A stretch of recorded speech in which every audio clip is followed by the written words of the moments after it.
Isang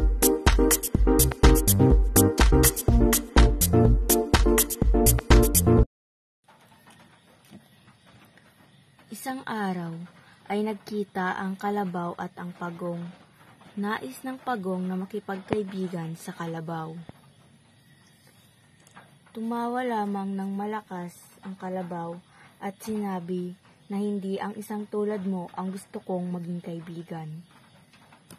Ang gusto ko ay kasing laki at kasing lakas ko. Hindi tulad mong maliit na't ay sobra pa ang bagal kumilos.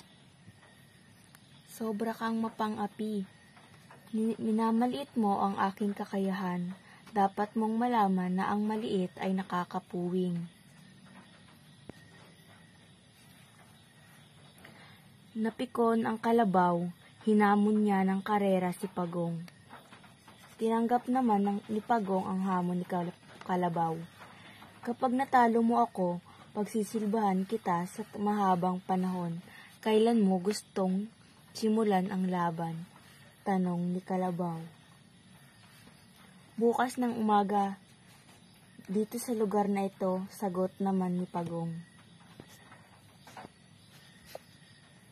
Tuwang-tuwa si kalabaw dahil sigurado siyang talo ang Pagong sa karera.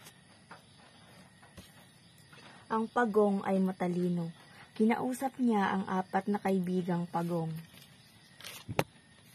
Pinapunta niya ang mga ito sa tuktok ng bundok hanggang sa panlimang bundok.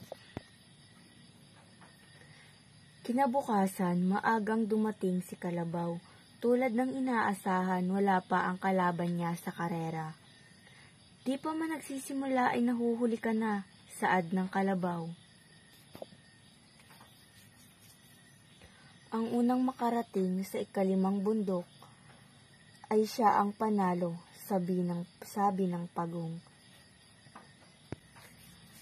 Naunang sinapit ng kalabaw ang unang bundok, ngunit naandun na ang Pagong na akala niya kalaban niya.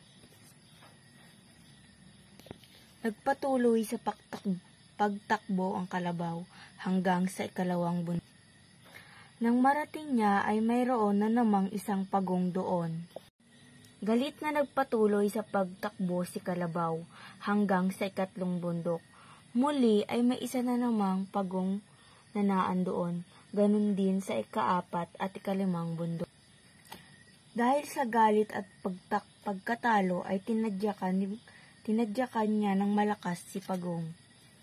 Matigas ang likod ni Pagong kaya ang kalabaw ay napaiyak sa sakit.